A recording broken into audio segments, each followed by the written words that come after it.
mostly discuss about ChatGPT and how does it get implemented, and mostly like if you are being asked to build your own ChatGPT, then what are the major areas that you have to focus? At the same time, it's also very much important that how can you scale yourself? So that is also very, very important. Like just because these kind of models need a lot of inputs, need a lot of data as well. So it also depends that how can you scale yourself. Okay. So at first we will discuss what are the traditional approach so far that we have, and out of that approach, how much far ChatGPT stands. And then after we will discuss how does the transformer works in total, in altogether, how does it works, how transformer plays a key vital role, and what architecture does it has. And then we will discuss about the next steps, that is, if you have to implement your own ChatGPT kind of model, maybe not exactly, because a huge amount of data is required and huge amount of other informations are required. Hence, you may not always get it. So there are some pre-trained models. How can you utilize those pre-trained models? And Rishabh, can you please check your screen? I'm sorry, it's completely white to me. I hope it's not visible to others as well. Yes, I haven't started yet. Oh, sorry.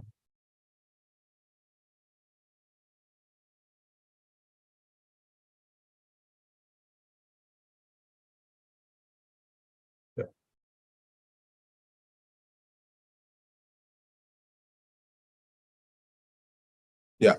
So how can you deploy the ChatGPT, the similar model? Okay. And how can you deploy those, or how can you use those pre-trained model? And it is always good to actually go for a pre-trained model when it comes to large language models. Okay. Though you can train it from your scratch, but still it is not recommended. It is always recommended to go with the pre-trained model because you have the pre-trained information and bits.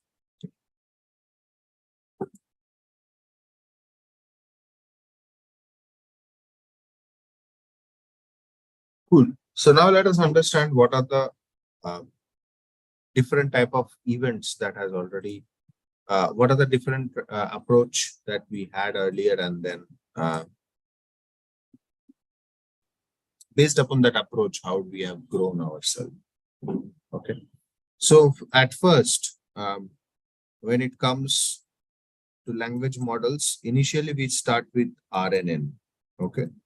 RNN is basically recurrent neural network. So how does RNN works in a very straightforward, simple manner? I will explain. So RNN is basically nothing but whenever you have certain input, it's a sequential model. Whenever you have certain input for your baseline single perceptron neuron architecture, you have a weight to your inputs. Okay. So let's say this is your X and this is the weight. So X into weight, okay, input into weight plus bias. And that further, that output goes and further gets into the same set of values. Okay. So this is how a single RNN looks like. Okay. And you do have the other set of values where you have X into weight plus bias followed by some activation function. Okay. Now, why this particular feedback is coming and going back in the same way? This is just nothing but when we are trying to extrapolate with more number of neurons. Okay. So if I just erase this and if I just erase this, so this particular neuron goes to another set of neuron, and then it goes to another set of neuron. This is another neuron. Okay. So for this, we have X.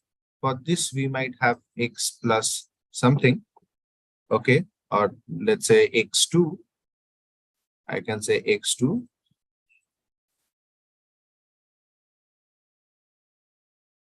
For this, we might have X3. And this can be our outcome. Or finally, this can be the outcome directly. And these are all weights W1, okay, weights W2 and weights W3. You can have outcome at every different neurons. This can be your outcome, this can be your outcome, this can be your outcome. Or you can also have an outcome at the end.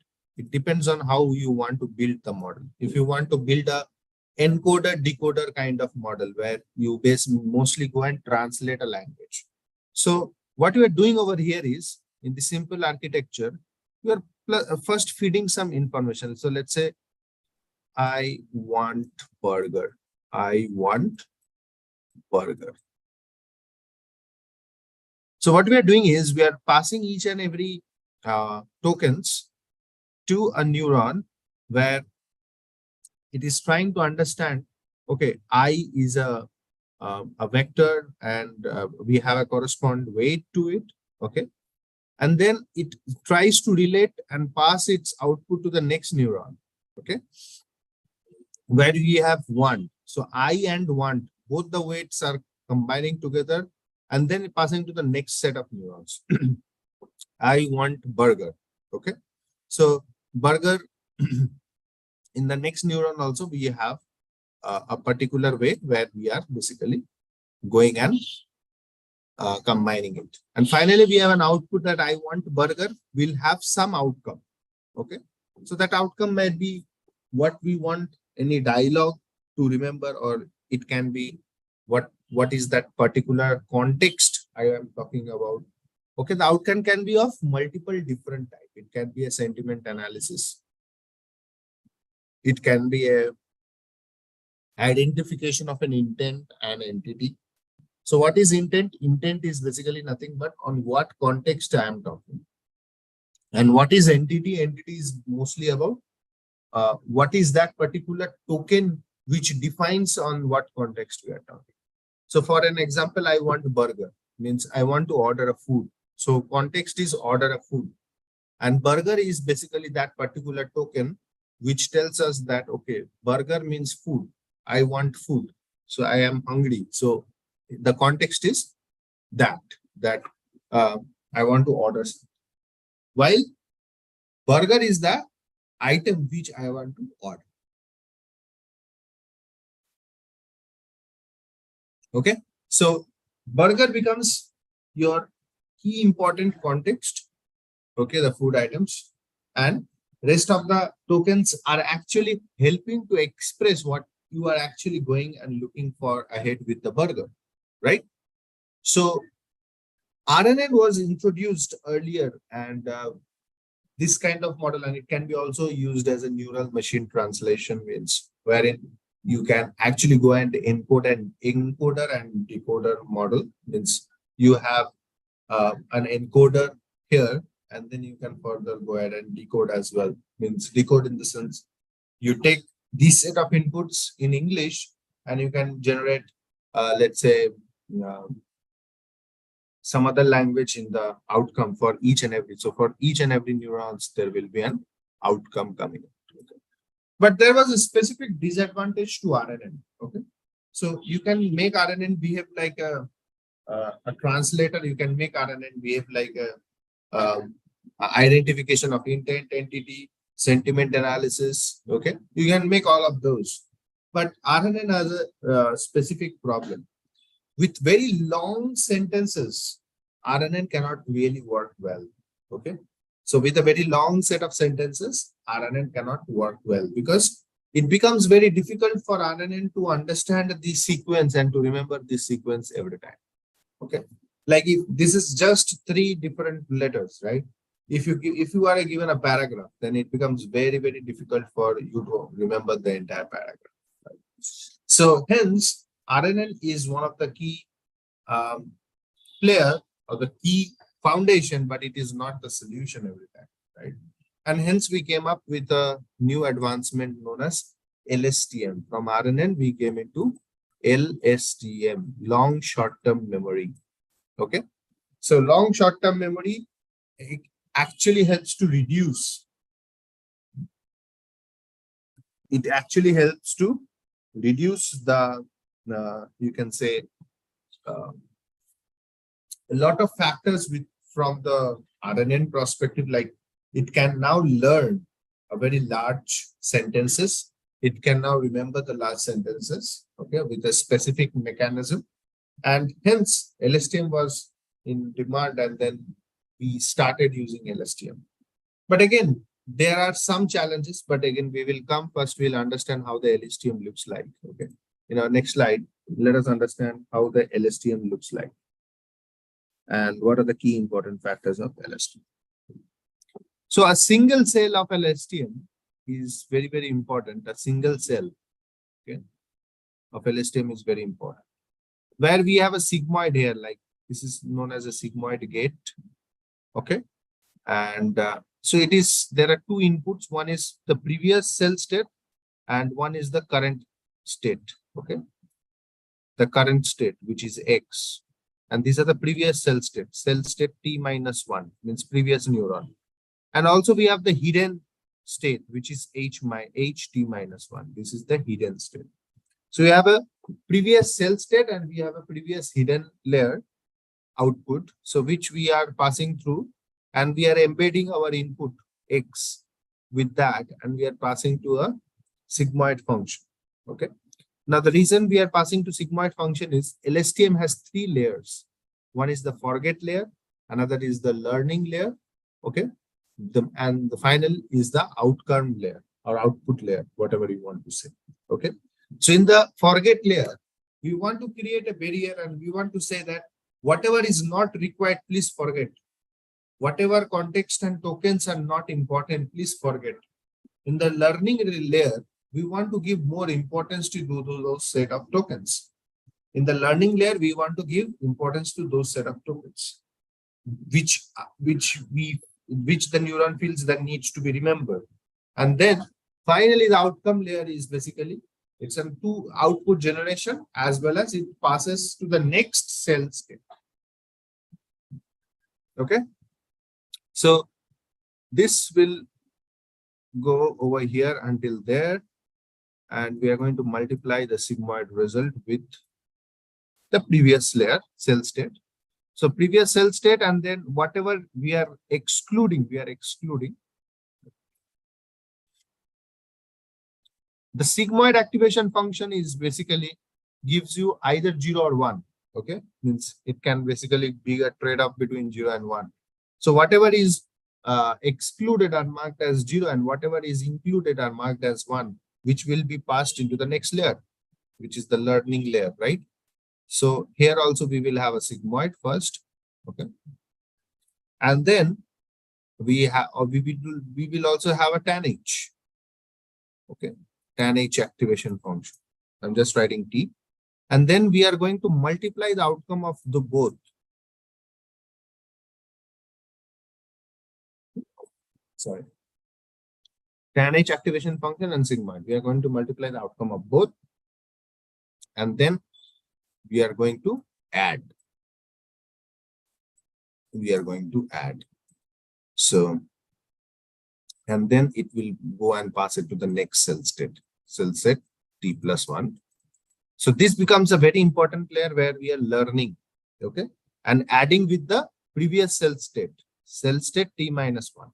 This addition is because we are adding with the previous cell state and passing into the next cell state. Okay. Next is this is the learning layer. Okay, I will just draw a curve with a different color. So first we have a forget layer.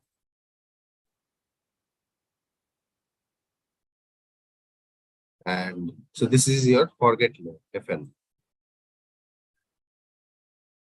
This is your learning layer, LY. Okay, I will also show the implementation. Those are available. First, we'll understand this.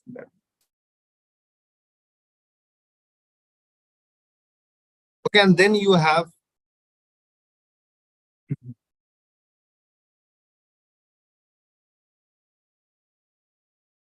will again multiply with the outcome of the cell state from tan H, tan H activation function, and then we are going to pass it into a hidden layer, or the same can be passed as an output.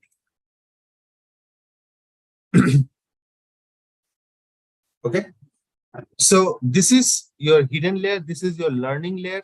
Okay, and this part is nothing but is the outcome layer.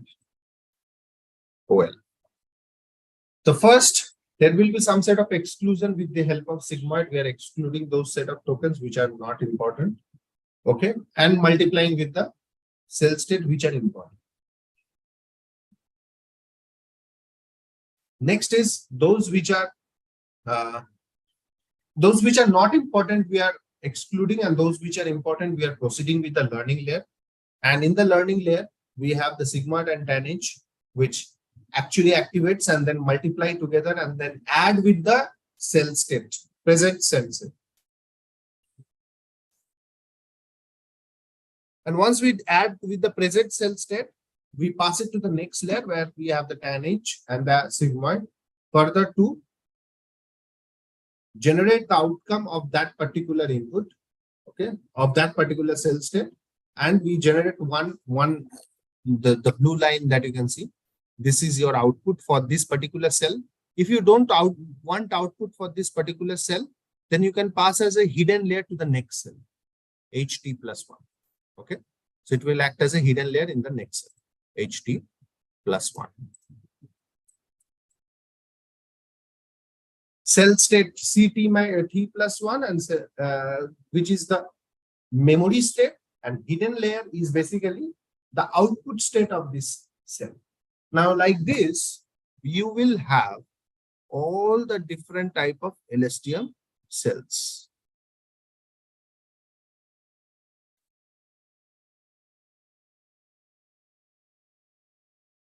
And you can have different set of inputs, X1, X2, X3. These are nothing but, these are the LSTM cells.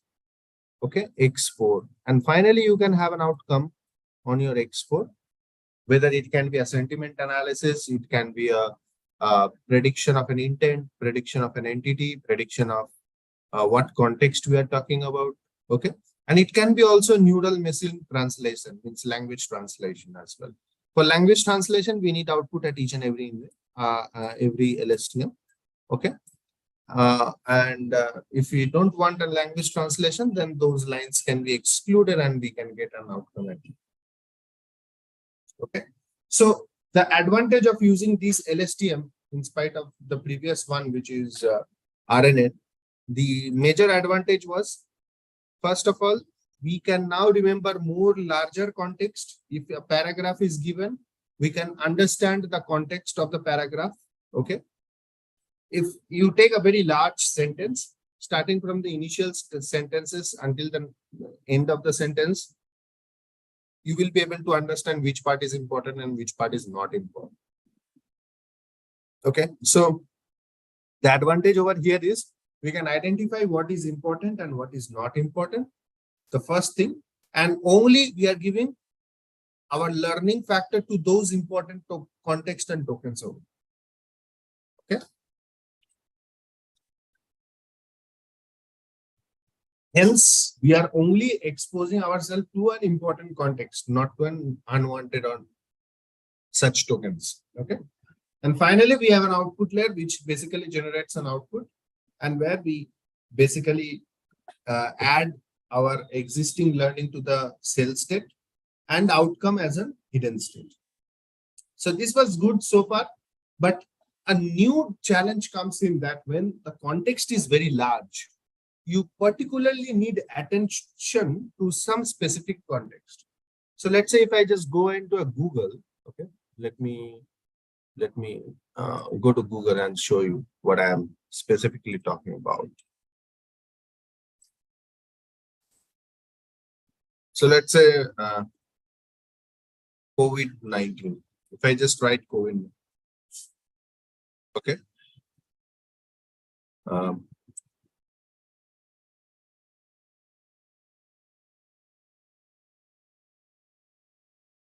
if I take this particular paragraph, right? Now it is very complex and very large paragraph. Okay. Now what happens is like we want to understand that which particular token was very much important, and out of this, in which cases we need to provide an attention. Now, requirement of an attention model is of two types. One is when the context is very large, identifying a specific set of tokens. Second is specific set of conversation on the same context. So let's say there are two different type of conversation going on in the same paragraph. Okay, one is with respect to what are the conditions that enables you to identify that coronavirus. Another context is how can you recover from coronavirus. Okay, so assuming, okay, maybe not in this case, but assuming that we have two different conversations. So attention is required, and you can have multiple different type of conversation, and you can have a complete random conversation as well in your given context. Okay, maybe every line is speaking about a different context, right? So it is very, very important to understand those conversations and to understand the track of those, because otherwise you will get lost. The language model will get lost, right? So hence attention was very, very important to identify those particular set of context, okay, of conversion, which is going in the same paragraph or the same set of data. Attention basically helps to identify. Okay? At the same time, attention also helps to identify if it is a cross conversation context tokens. Okay, a token is used in conversation 1, and the same token is used in conversation 2, maybe with a different relationship. So those were the factors where attention came in picture, and then the LSTM got improved. Okay, the LSTM is no longer a simple LSTM; it got improved to bidirectional LSTM. Okay? So we are going to read this entire context from both sides, from starting from this position to this position. Okay, starting like we are going to read from left to right, as well as we are going to read from right to left. Okay, in both ways we are going to read, and at the same time we will take this information and pass it to an attention. Okay, self-based attention. And from the attention, we will basically come and learn that what are the important factors that comes in the place. Okay, means what are the important tokens? What are the token? How those tokens are associated with other set of tokens. Okay, so hence coming back to our whiteboard. Okay, coming back to our whiteboard. We got enhanced. Okay, we got enhanced from LSTM. So LSTM plus attention plus it's a bidirectional, both side we are going. So this was the overall model that was proposed after LSTM. And we keep on evolving, and there are a lot of different other factors which came in place. So we keep on evolving. And further, we come to a conclusion of transformer, which is the fundamental part of your fundamental part of ChatGPT or any large language model. Okay, it's a very, very fundamental part. Okay, so just a minute.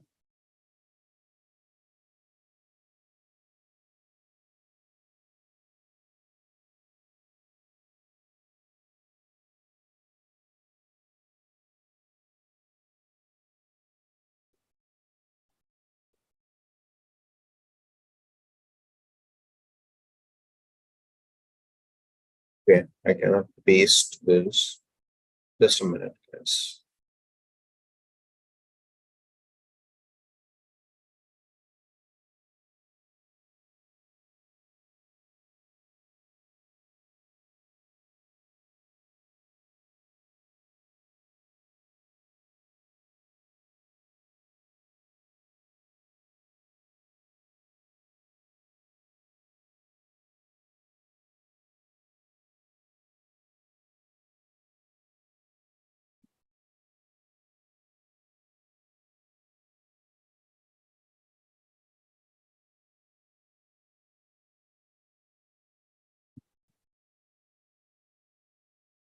Okay, let me come back to a slide. Easy for us to understand.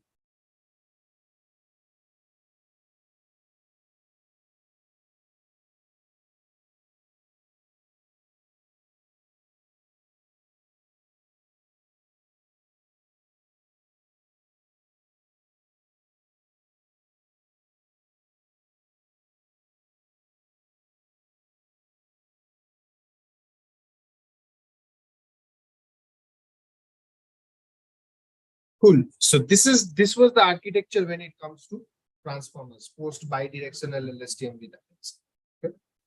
So here we will understand that how GPT was developed, and there are other models which also are equivalently developed. And from this, there are 1,000+ models today, and eventually more than that. I guess 4,000 models are there, which was developed and designed based upon this transformer.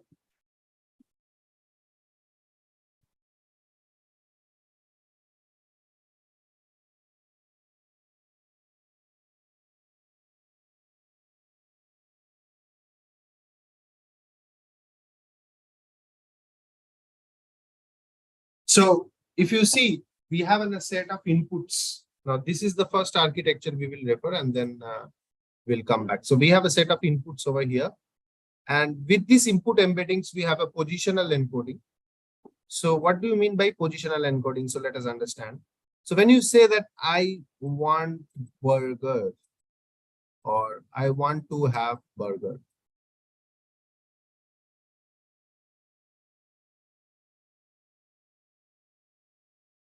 so when you say that I want to have burger, so I has a different position, want has a different position, to have a different position, and based upon their position, means based upon how they are now presented, this we call it as sequence. Now when we say sequence, we typically mean that a sequence is nothing. A sequence is very much important for any language. If I say that I burger want to have, will it make any sense? It will not, right? So sequence will actually help us to make sense that I want to have burger in any language. So sequence is very much important, and we need to actually understand what position they are having. And these positional embeddings are very much important, because when you take and compare with the rest of the data, okay, most of the sequence at the initial level will be same, right? So this we call it as positional encoding. Okay, so what we do is we take each and every embeddings. Embeddings are nothing but a mathematical vector representation of these tokens, and these vector representations are then followed with a positional representation. Okay, so vector 1 is present first, and then vector 2 comes, then vector 3 comes, vector 4 comes, like that. Okay, these positional embeddings are very much important, and we basically do it for all the set of sentences which we want to train with. Okay, So once we do the positional embedding, then it goes into multi-head attention. Now you can see over here how a multi-head attention looks like. So V, K, and Q. Okay. So these are the three different vectors, and they are basically passing to a scaled dot product attention. Okay. And then they are passing to a concat, and then they are passing to a linear outcome. So this is the multi-head attention does. Now let us understand what these multi-head attention is. How they're getting calculated. Now coming to the more extreme right side of the screen, you can see the scaled dot product attention is right. Scaled dot product attention. So let us understand. So taking this V, K, and Q, the key, K means key, V means value. Okay. And we take key, and the Q is basically that particular set of positional embeddings that you have. Okay. And we are doing a matrix multiplication. We are scaling that value, and then we are doing a masking. Okay. Now, what is the meaning of masking? Basically, what we are doing, we are taking the positional embedding values. Okay. We are taking the positional embedding values, and we are basically trying to eliminate, while learning, we are actually eliminating one, I, and we are trying to predict this one. Okay. We are eliminating and we are trying to predict this one. I want to have burger. Okay. Again, this want is excluded and have is basically eliminated. Okay. In the next set of iteration, and trying to predict have. Again, we are trying to predict burger. We are trying to predict two. We are trying to predict I. Okay.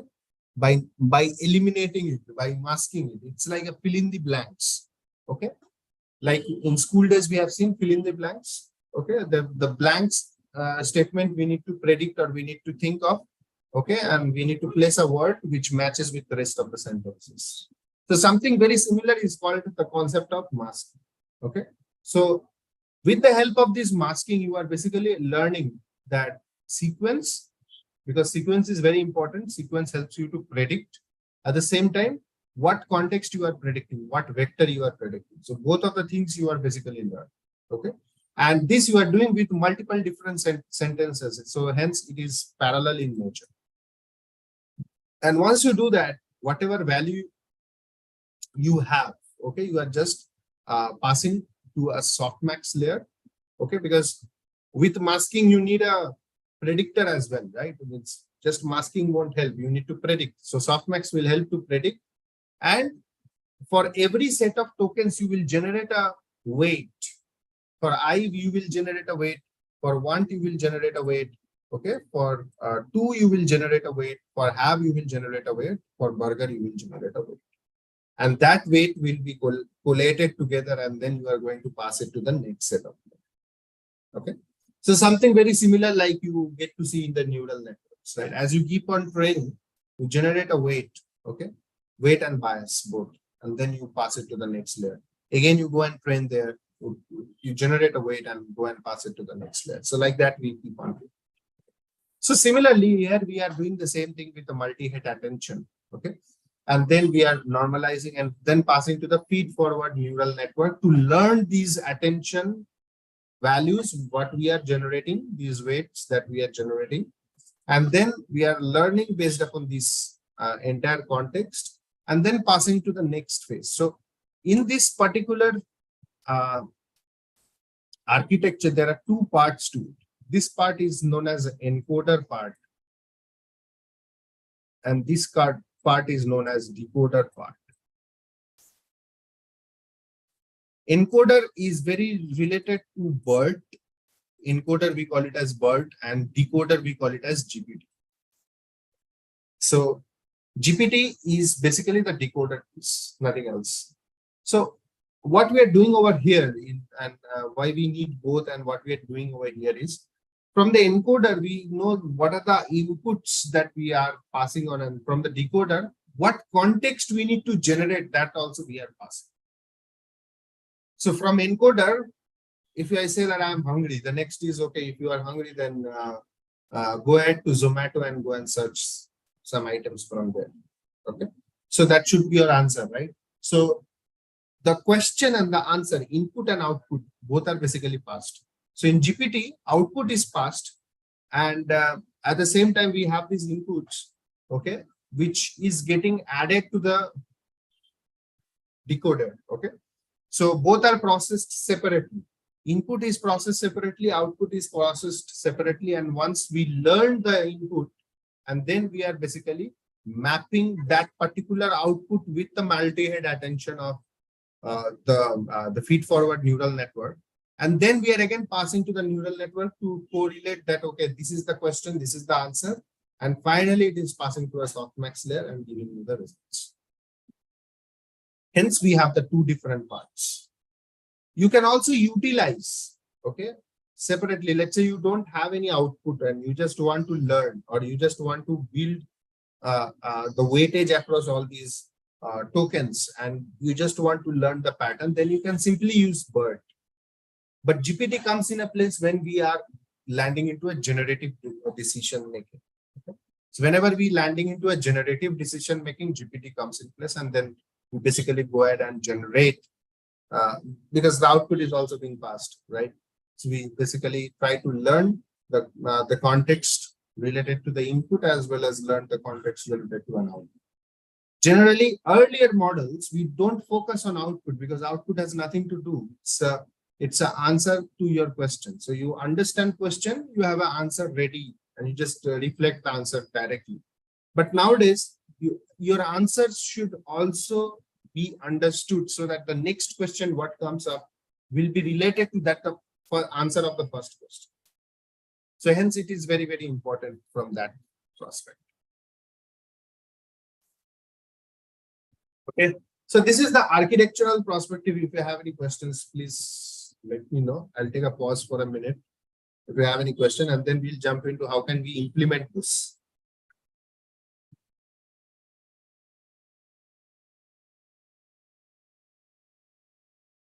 Any questions, any doubts?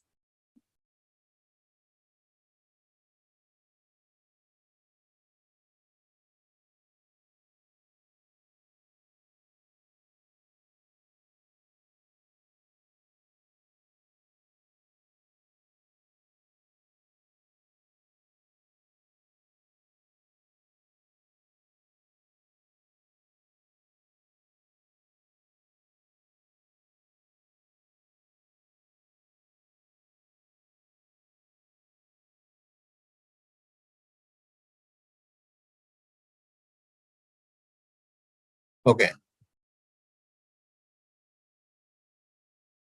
So in order to implement this, we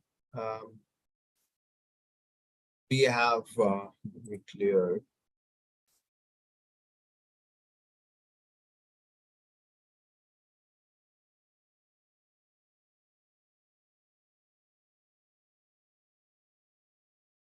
A minute.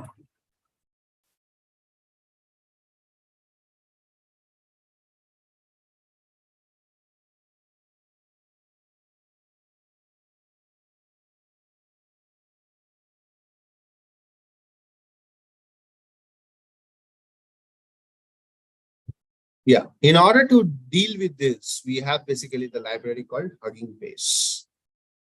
Okay.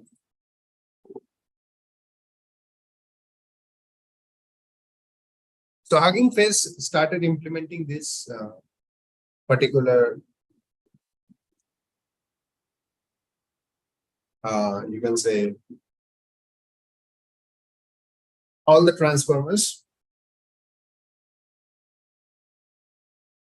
And eventually, you can also contribute in developing the transformers.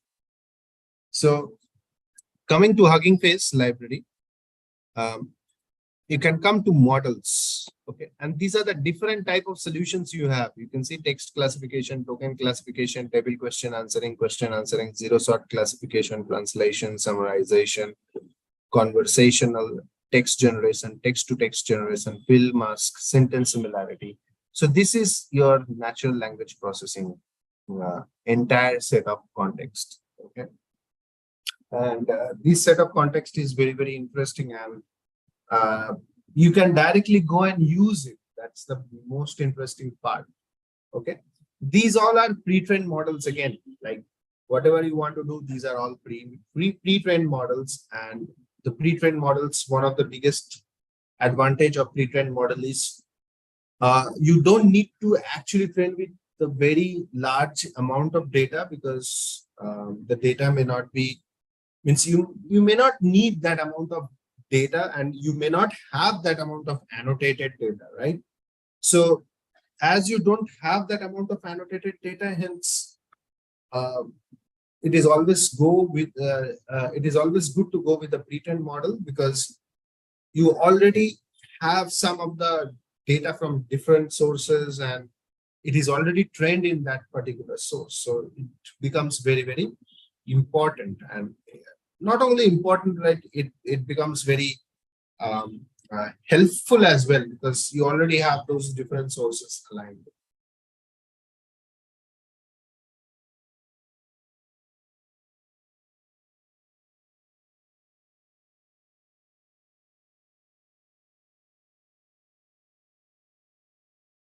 Okay, so let's understand the first one, which is let's say conversational.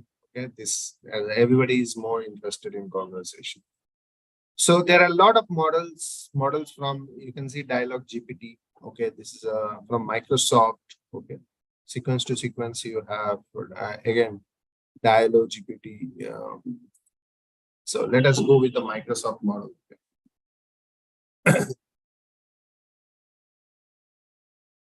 So you can see that this is how the model looks like, and it's a role-based and response.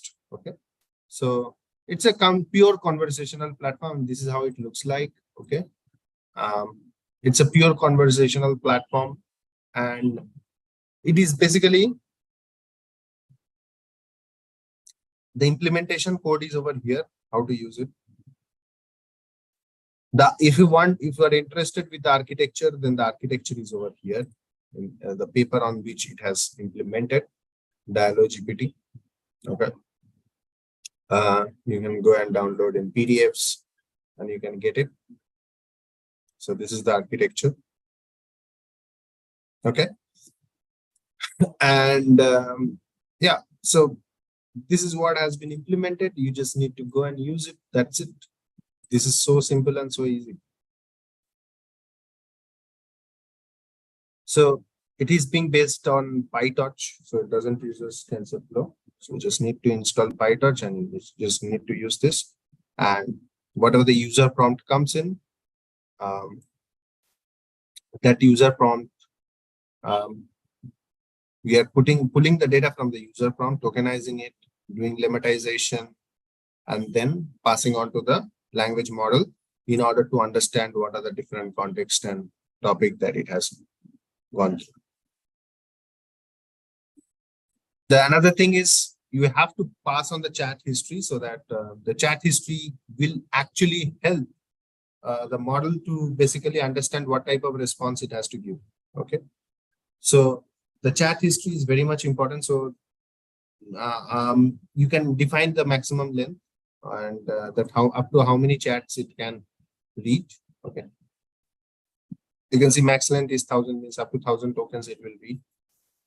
Okay, and based upon that, the next set of output will be decided based upon what model has what are the context of the chat that it has spoken about.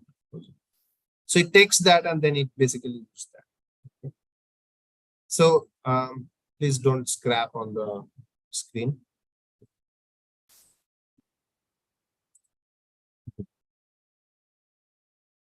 So this is how this is a conversational model, and this is how the conversational model works.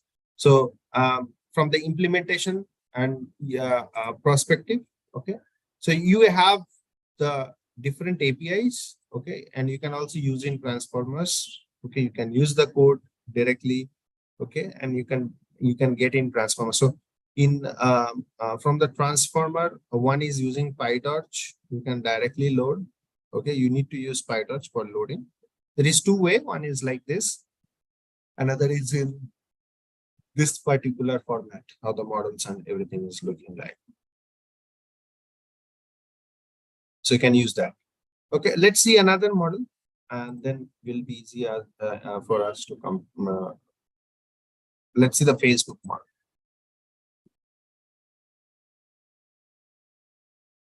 Okay, so this is again an open-ended chatbot. Okay, and I think the deployment is not here directly.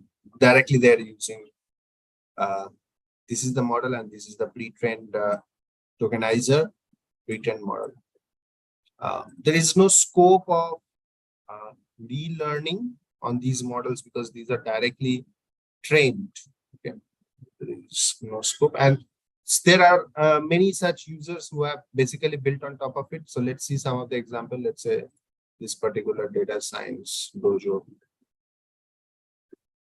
Okay. So they have basically used this. Okay.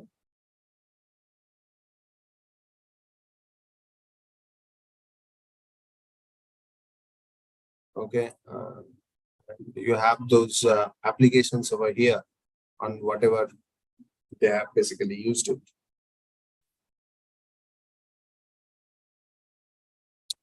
So these are some of the examples that are present. These are the data set that it has been used for training. And so this is how the training context looks like. Okay. They are all in JSON format. And these data sets are pretty much large, like it's very large, and that is on how they have been trained. Okay.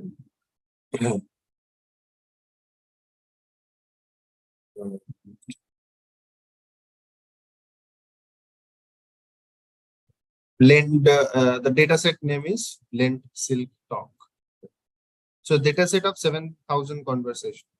It's not very large, but there are 7,000 different conversations which were free flow text. These are all free flow texts.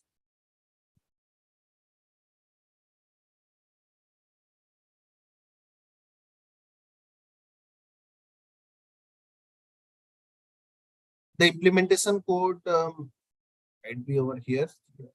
These are all papers.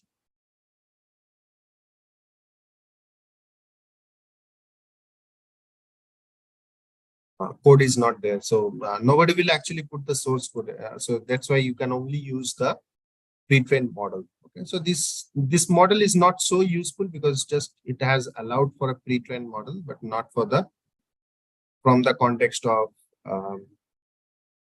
retraining. It is not so good. Let's see this one if it is retrainable. Yeah, this can be trained. Okay, this can be trained. So here are some examples. So by default, these are the models and these are the different examples that you can already see it here. Coming over here, this is how the manual way you can add the regular text for training. Okay. This is GPT J6B. Okay, so this is the model.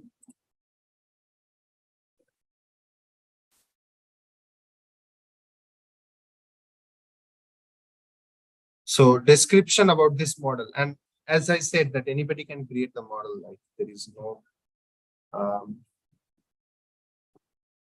no specific model that is there. Because eventually, you can also go and create the model, and you can see the model was designed on TPU, so the data was very high,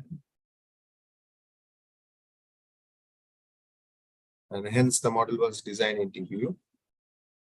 You have the training, use SageMaker for, but these training has, so you have the different sources and everything is there.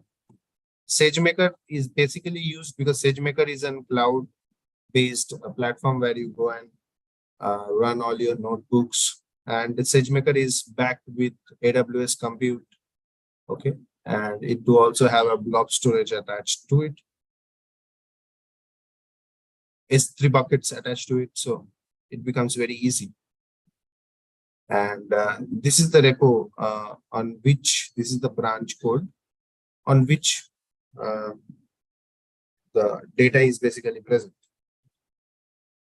So this is how you can, and these are the different configurations, the versions that the Hugging Face need in order to start training.py.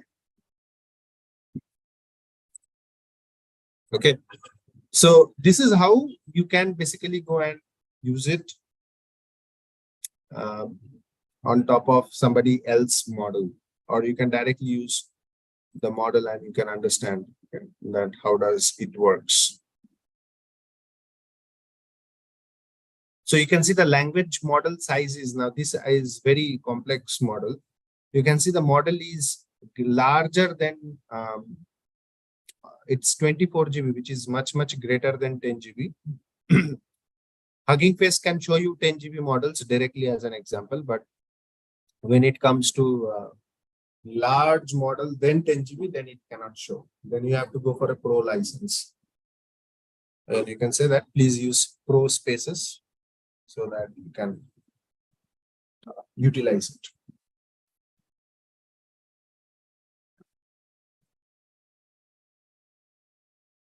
Okay.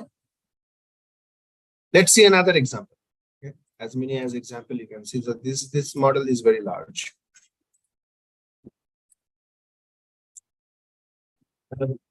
From the language model, let's see what is this chat doctor. So this is another model, mostly based out of medical, and it is based out of LLMA model, large language model. So, and it has mostly a medical domain knowledge. So let us see this. So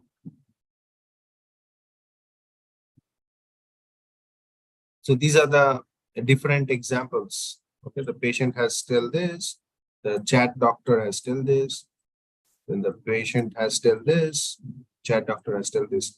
So this is how the you can download the training data, you can instruct a doctor like what are the instructions a doctor should give, that is also there. So med dialogue is a large scale medical dialogue data set on which these 200K different values are there. Okay, these are the predefined model weights, and then you can just download the model weights and run that. Okay, chat.py, and you will be able to train the model. Sir, can you excuse me? Yeah. Yeah. Can you tell me something about like a GRU model? Yes. So Yeah, thank you. Okay. Specific to GRU. Okay. Yeah, like GRU, LSTM and all. Yeah. So specific to GRU, there are different specific steps that we perform. Like when we come to gated recurrent units, before we actually land into LSTM, okay, there were two contexts that were present. Okay, so the one context was either from RNN you get into LSTM, or from RNN you get into a gated recurrent unit. The basic idea of gating was selectively update the hidden you can say neurons. Okay, so come over here.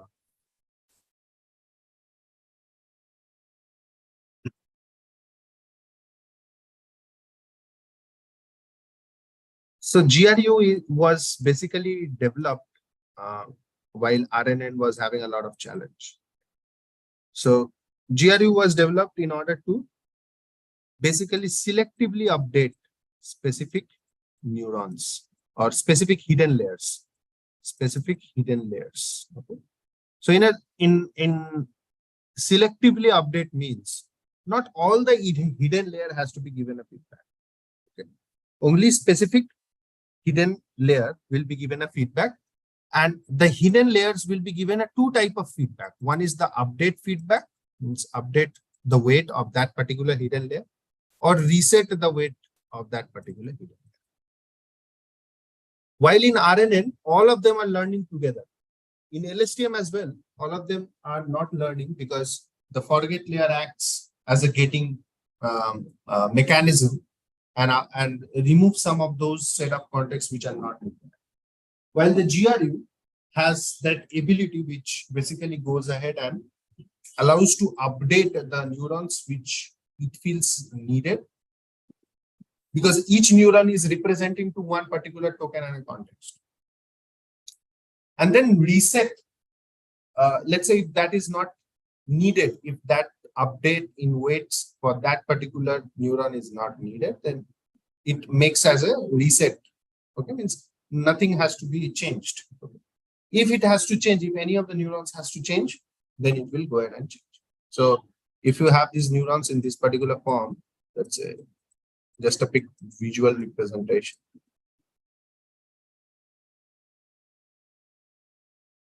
If this is N1, N2, or the hidden layer, let's say, in spite of N1, I will write.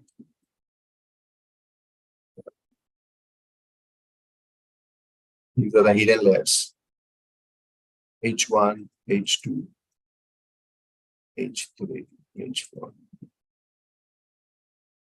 And each of these are basically given with X1, different type of inputs, X2. Okay, this is X3, this is X4. Okay. Now, for all of this input may not be the update of weights are required.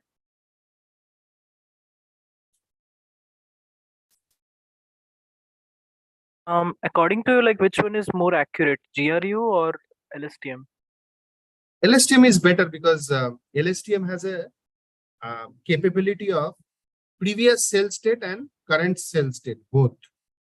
While GRU has current memory state, and it basically determines that how much output is required. So Okay. LSTM is more Yeah. better. So yeah, actually, the reason I asked you like regarding both these models is that like just a few weeks back I was working on a project just for like a Bitcoin price prediction system. Okay. Mhm. Initially, I thought to like use LSTM, but I read some articles, just two articles, and in that in both the articles, GRU was used. Okay. Okay. But it depends that how, in which context the data is basically present. Yeah, actually, the thing is like, see, um, if you permit, I can show you a picture, like in comparison to. Sure. Yeah, sure. Yeah, thank you. Just wait a second.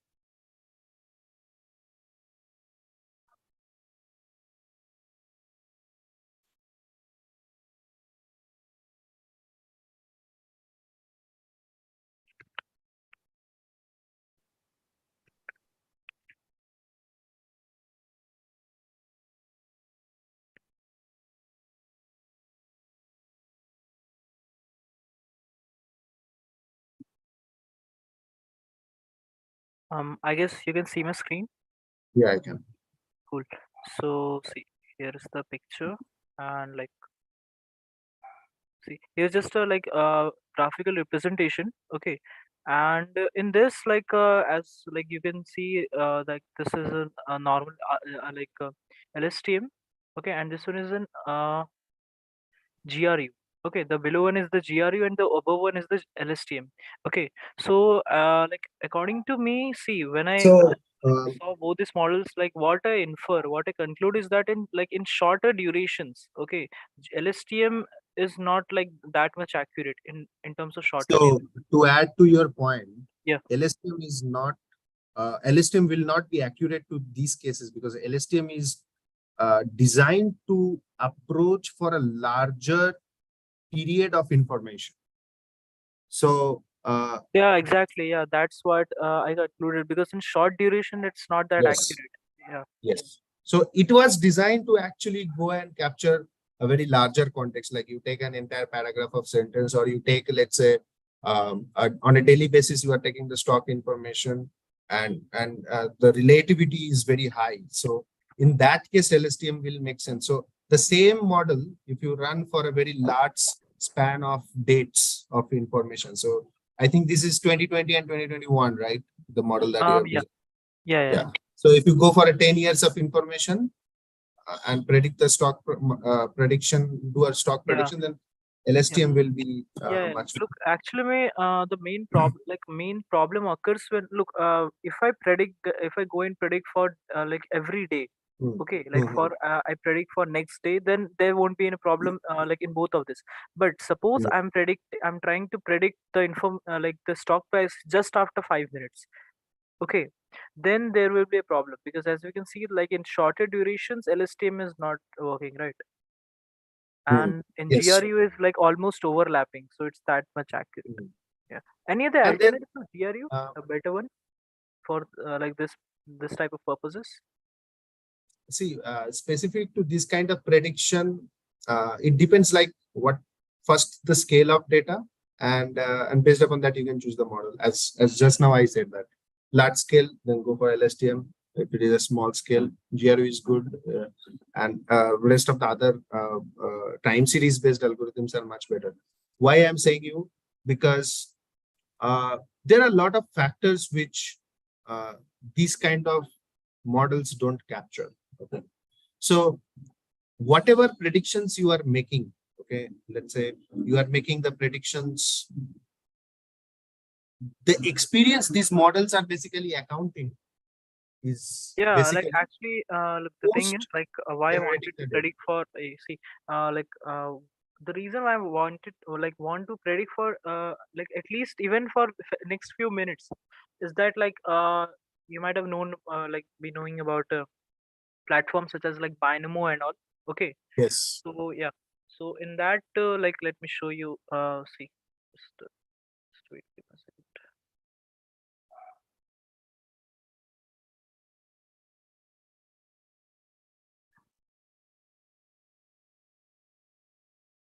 So suppose like this is a demo account, okay, and suppose like if I predict, see, the current time is 7:09 p.m. Okay, Mhm.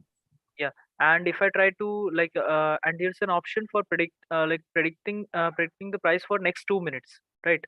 So if I try to like predict like if I train the model such that it predicts the like the current like exact prices of this like crypto or whatever, or like whatever I have chosen, then I think GR will you will be much better according to the sheet like this graph. Yes, yes, Yeah, definitely. yeah. Because for the small scale, it is good. And it depends on how large data you are, how long span of data you are taking. And Basically, I guess that it's that like vice versa too. Like for like in case I go for like large scale data, then LSTM will be better, I guess. yes, yes. And it also depends like how much information. See, for this kind of binary trading platforms, uh, information is very limited scope. You don't have much influence on a particular category outside of this platform. Okay, but when you come to a pretty much to stock, they are all interrelated and correlated. Okay, Yeah, and over there basically GRU is not a very right choice if you want to do that in stock. yeah, yeah. In that case, Yeah, LSTM because becomes the actually, yeah, if perfect. we think about like if we think a bit, then like if we like just apply a bit of common sense, see up to like even if I try to predict the prices up to next day, okay, or suppose like even next few hours, suppose I'm doing a intraday trading, okay, then Mm. that's very much possible, because I know like the look, if just a few moments back you said like if I have got that like data of 10 years, right, past 10 years, then it's a fixed Yes. data, the value points won't be changed, right? Suppose the like the No, you closing can price. make it moving. You Yeah, can make it. exactly, that's the main thing, like obviously look, these points are continuously moving, right? In every Yes. millisecond these points are changing, so that's the main thing like I'm facing problem, like how to get like live data, like No, every so for that second. you need Yeah, an API which yeah. can. I don't know whether. Like which API, like coin market cap or anything? Yes, I'm not sure about Bitcoin, but for the stock, I am aware. Yeah, You can get a lot of APIs are there from yeah. these uh, zero the and the model like I'll show you my model, just wait a second. I guess I've saved it somewhere here. STM prediction, price prediction, firms, Python projects, Bitcoin, DC. Mm, yeah, yeah. So, like this is a small code, okay, and in this, oh, sorry, sir. This is, yeah. So, like, for instance, I'm just trying to use like Sandbox API of of Coin Market Cap. Okay, Okay. yeah. I just got the API key and all, so I thought to get that, but I think Coin Market Cap doesn't provide us like a live data. Even if you talk Okay. about like the stock market, right? Just you said. So, Mhm. like even in the case of stock market, suppose we enroll in like intraday trading. Okay, that's a 6 hours of duration, right? So in that Mhm. 6 hours, if I'm trying to suppose like the stock market, I guess opens at 9 a.m. Right? Then at 9 a.m. suppose I sit for trading. Then like till 10 a.m. I'm doing nothing.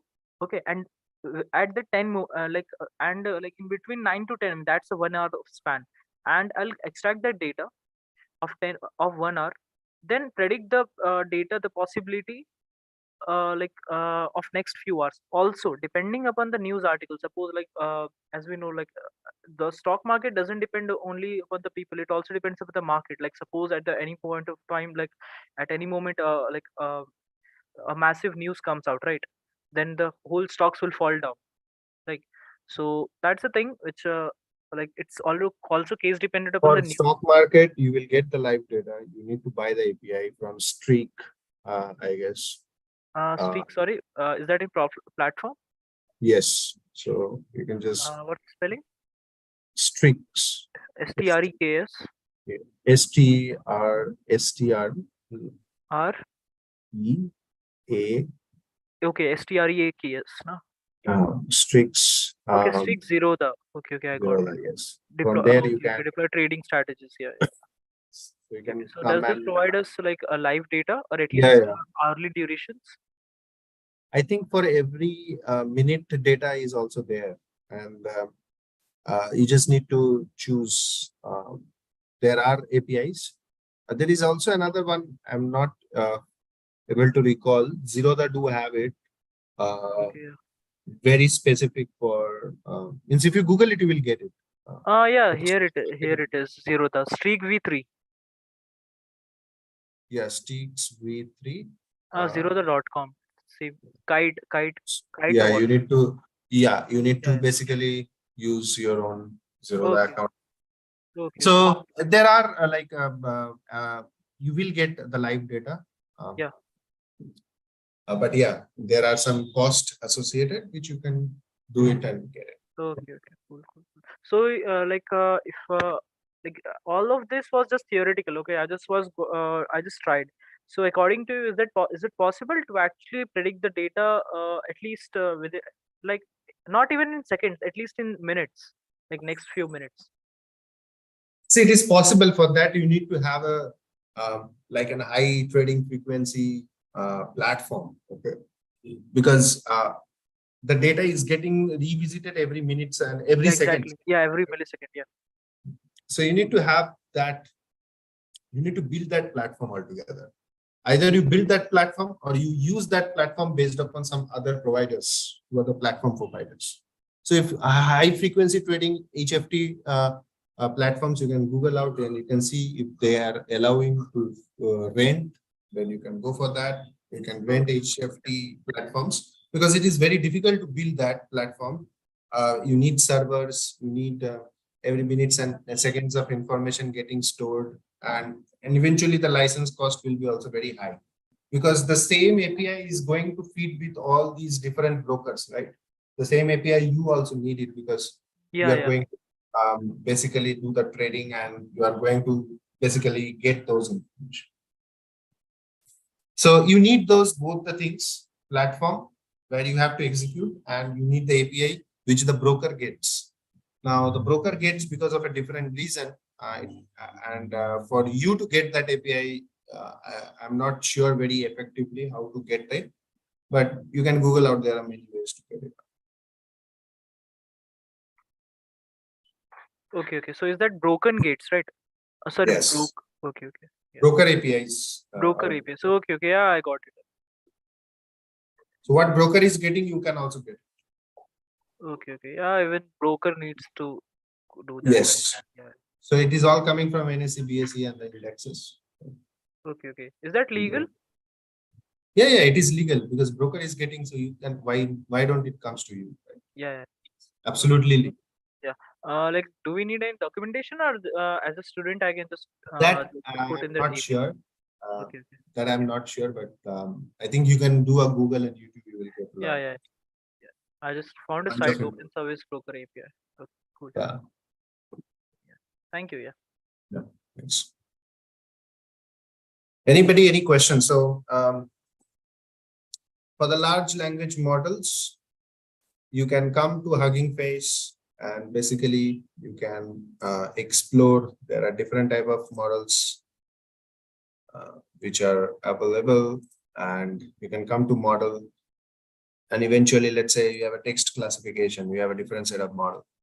You have question answering, you have a different set of model. Okay, and you just need to use it like this, let's say Roberta based squad. These are all pre-trained models. Okay, and I think this is summarization, text summarization.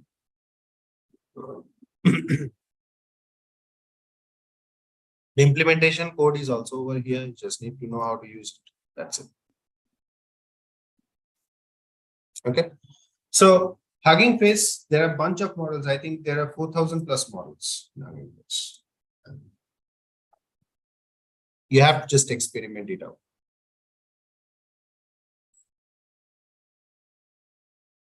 Any questions? Any doubts?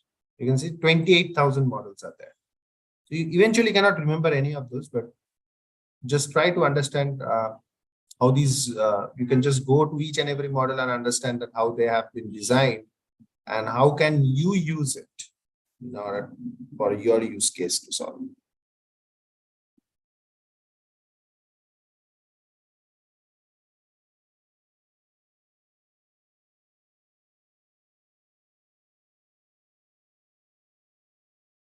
Any questions?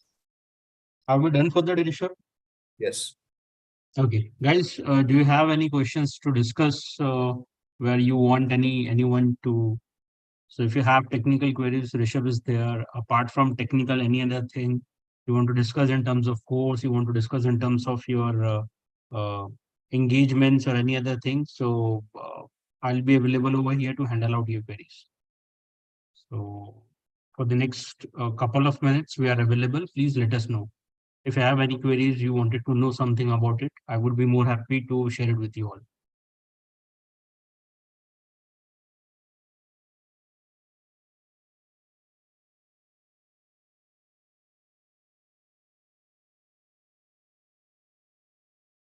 Is everything fine, guys? So if it's everything is fine, then Rishabh will gonna leave this webinar. If you all are okay with it.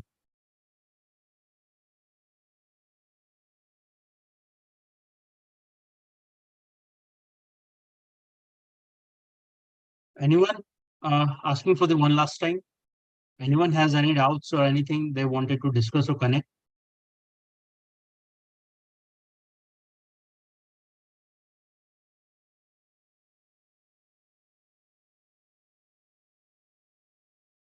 Yeah, sounds cool. I think let's conclude this webinar.